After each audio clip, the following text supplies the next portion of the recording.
Hello friends and welcome to my channel. My name is Kenzie Sexton and I'm a 4th grade teacher in South Dakota. Today for Tech Tip Tuesday, I'm going to be showing you around Classroom Screen. So let's get started.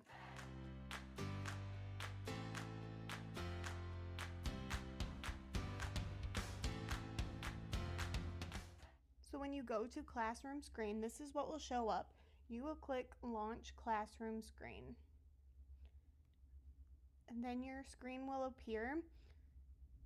This is great if you have to travel classrooms. So for instance, I most likely will be traveling from classroom to classroom instead of having all my students travel this year.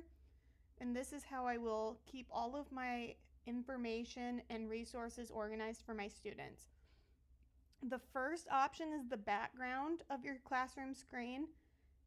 I've had a lot of teachers use this to act as a window if they do not have a window in their classroom, because you can choose different outdoor scenery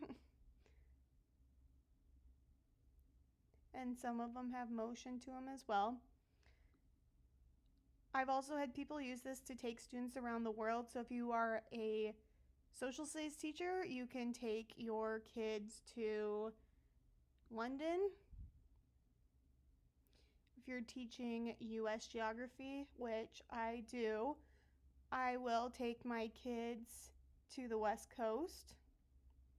There's a whole bunch of different ways that you can use this, and switching it up day to day is just really fun for the students, and it allows them to see things that they might not always see. There's also some like fun, relaxing ones like balloons, there's the ocean, and then there's some funny ones. Sometimes it's fun to throw these in. The kids always like that one. You can also choose a random one or add your webcam as one as well, so you can present yourself. You can also choose just random colors or upload your own image. The next tab down below is the random name.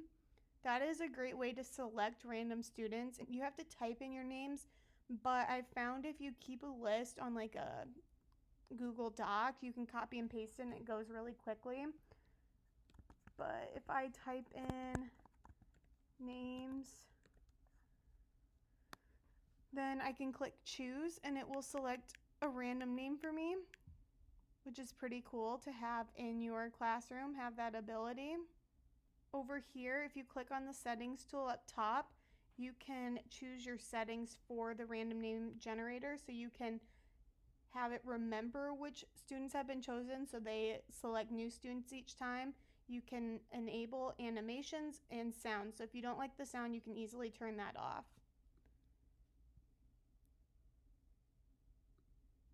And then to take it off of your screen, you'd click the X. Next up is the dice. This is great if you just need to find random numbers. It'd be perfect for a math class. You have the choice of 1 dice, 2, or 3.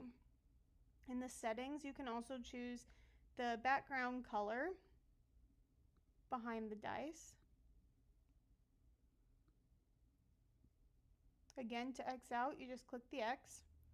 The next is the sound level. This is a noise monitor. I love using these in my classroom, but you have to allow it to pick up your mic, and then you can choose the sensitivity. Do you want it to be really touchy? Do you want it to not be very touchy? How loud are you going to allow your students to be? I normally leave it in the 3 range. And then the max noise is how loud you're willing to let the students be during that time. So if they're working in groups, you might let them be a little louder. If they're supposed to be working individually, turn it down to a 1. And then you can have it ring if they go over. So there's a lot of cool tools there. And then again, you can choose the color of the background.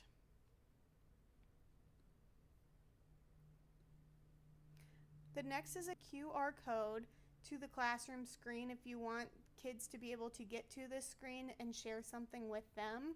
I honestly haven't used that one a whole lot, but I'm sure there are really great reasons to use it.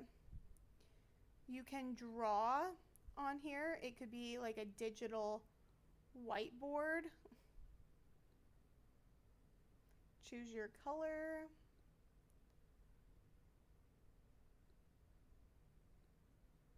Be easier on a smartboard for sure, instead of a computer. Then you can erase, delete, undo. The next option is text. This is great for announcements. So I use this a lot with our Words Their Way groups. So I would just do a little welcome to Words Their Way. And then we have them split up into groups by, well, I have them split up into groups by color. So I'd say the pink group is on day 1. They have a list of what each day is.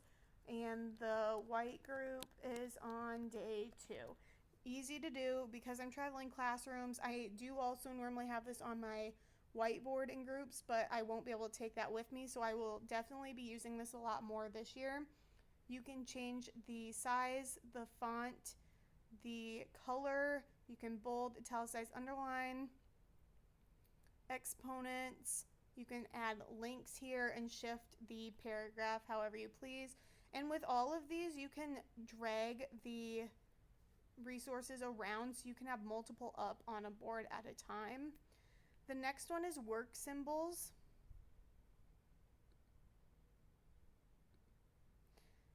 The next one's work symbols. So I'm going to click on this. This is your noises, like how loud you want your students to be working at that time. So if you have this up, students are easily able to see what they should be working at. So are they supposed to be silent? Are they using their whisper voice, talking to a neighbor, or working together? So you can just post those noise levels easily so the students can immediately look up and see where they are supposed to be at. And then again, it allows you to change the colors as well. The stoplight, I've heard a lot of great ideas for. I'm going to use this as a way of telling my students if they're able to come up and talk with me at that time, or if I'm busy. So if I'm working with a small group, I'll turn on the red light. That way students know that this is not a time to come talk to me unless it's an emergency. We'll go over the rules at the beginning of the year. Yellow would be like ask 3 before me, and then green would be I'm open to have conversations with anyone at this time. Super easy. Again, just an immediate visual for the students. And you can change the background color on that as well.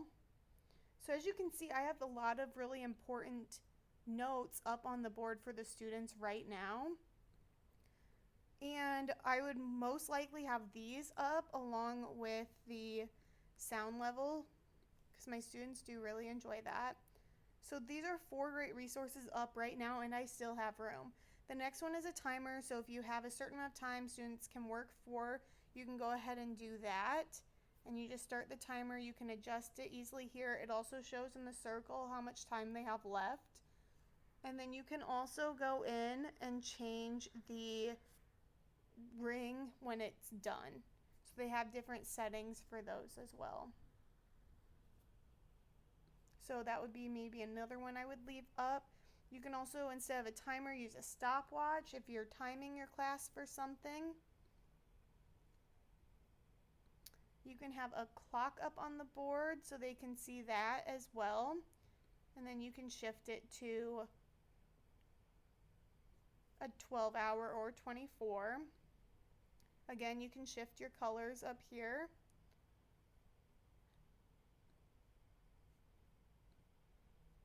And then the last one is a calendar. So if you want them to be able to see the date. This is honestly probably one of my favorite classroom tech tools.